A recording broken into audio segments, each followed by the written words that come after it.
ସାଙ୍ଗମାନେ ଆଜି ଆସନ୍ତୁ ଆମେ ବୁଲିବାକୁ ଯିବା ବାଙ୍ଗାଲୋରର କ୍ୟୁବନ୍ ପାର୍କ।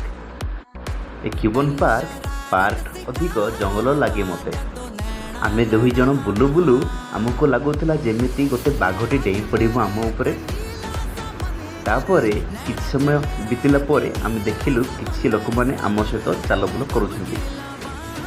ଯେମିତି ଗାଁ ଗହଳିରେ ବଣ ଜଙ୍ଗଲକୁ ଗାଈମାନଙ୍କୁ ଚରେଇବାକୁ ନିଅନ୍ତି, ସେମିତି ଏଠି କିଛି ଲୋକ ତାଙ୍କ କୁକୁରମାନଙ୍କୁ ଆଣି ଝାଉଁଛନ୍ତି ଚରେଇବାକୁ।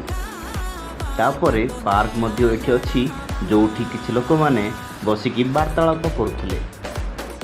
ଆହା କି ଖରା!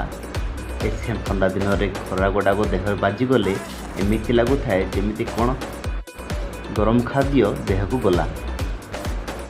ତାପରେ ମୋ ଭାର୍ଯ୍ୟାଙ୍କୁ ଗୋଟେ ଆଇସ୍କ୍ରିମ୍ ଦେଇକରି ଆମେ ଦୁଇ ଜଣ ଚାଲିଲୁ ଆହୁରି ଆଗକୁ ବୁଲିବାକୁ।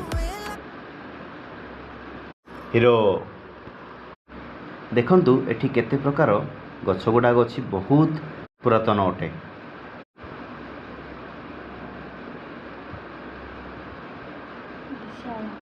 ଏ ବିଶାଳକାୟ ଗଛ ଦେଖି ଆମେ କାବା।